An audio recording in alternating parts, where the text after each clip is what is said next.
Hello, and welcome back to A Manic Odyssey with me, Stefan. We now understand what borderline personality is, what it is not, and what dialectical behavior therapy is. You know there are 4 modules we're going to go through, starting with mindfulness. But before we get there, let's ask an important question. What are the goals for learning these skills? The general goal is to learn how to change your own behaviors, emotions, and thoughts that are linked to problems making living challenging and are causing misery and distress. We want to live a life worth living, and that means decreasing suffering while increasing purpose and peace. There may be specific goals for each of us, too. Here are a few examples of behaviors we want to decrease through using these skills. Mindlessness, emptiness, being out of touch with self and others, judgmentalness, interpersonal conflict, and stress. Loneliness, absence of flexibility, difficulties with change, up and down and extreme emotions, mood-dependent behavior, difficulties in regulating emotions. Impulsive behaviors, acting without thinking, difficulties accepting reality as it is, willfulness, addiction. If you're thinking, there's no way I could decrease all these behaviors by implementing these skills in my life, think again. As we go through each skill, you'll see how to apply them and practice them in ways that will reinforce and encourage you to keep with it. It's not all negative, though. It's not only the behaviors we want to decrease that matter. What about the skills we want to increase? Let's look at some examples of skills we want to increase by learning and using these skills.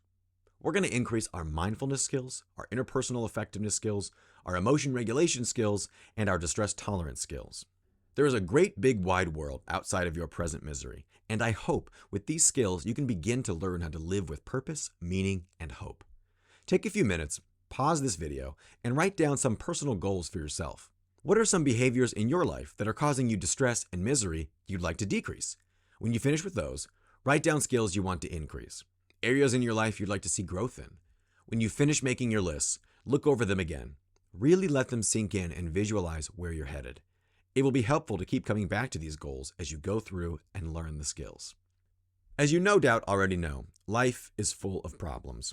In DBT, it is assumed that there are options for solving any problem. You can solve the problem by changing, avoiding, leaving, or getting out of a situation for good. You can feel better about the problem by changing or regulating your emotional response to the problem.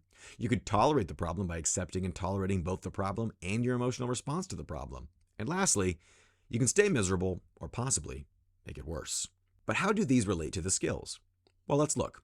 If there's a problem I want to solve, I can use emotion regulation skills. If I want to tolerate the problem, I can use distress tolerance and mindfulness skills. And if I do not want to solve the problem at all, if I want to stay miserable, I can just use no skills at all. Okay, we now know what our goals are, what we can do to solve a problem, and what skills will help us get there. On top of these, there's a working set of assumptions which are pivotal to the skills learning process. These are the skills training assumptions in DBT. Keep in mind, an assumption is a belief that cannot be proved, and we agree to abide by it anyway. There are 7 key assumptions in DBT. 1. People are doing the best they can. All people at any given point in time are doing the best they can with the tools and skills accessible to them at any given point. 2.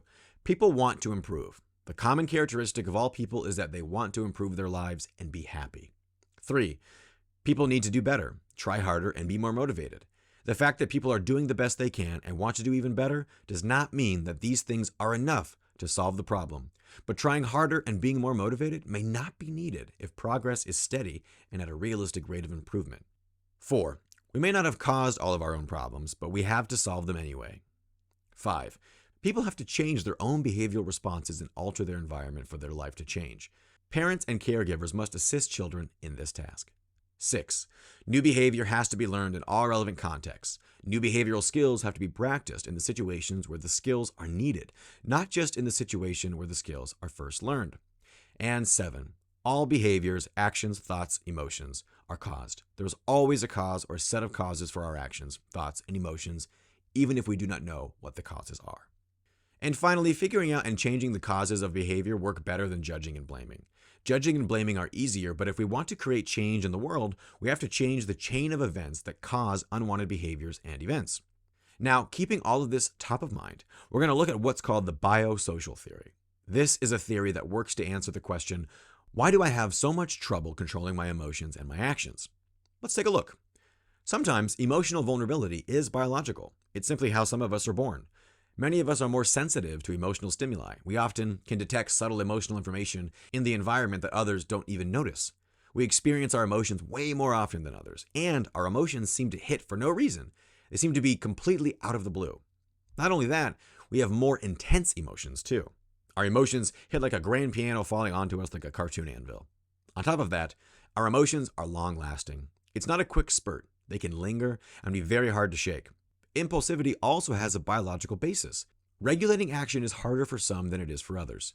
We can find it very hard to restrain impulsive behaviors. Often, without thinking, we do things that get us in serious hot water. Sometimes our behavior seemingly comes out of nowhere. When this happens, we can find it very hard to be effective in our day-to-day and long-term goals. Our moods can get in the way of organizing to achieve our goals.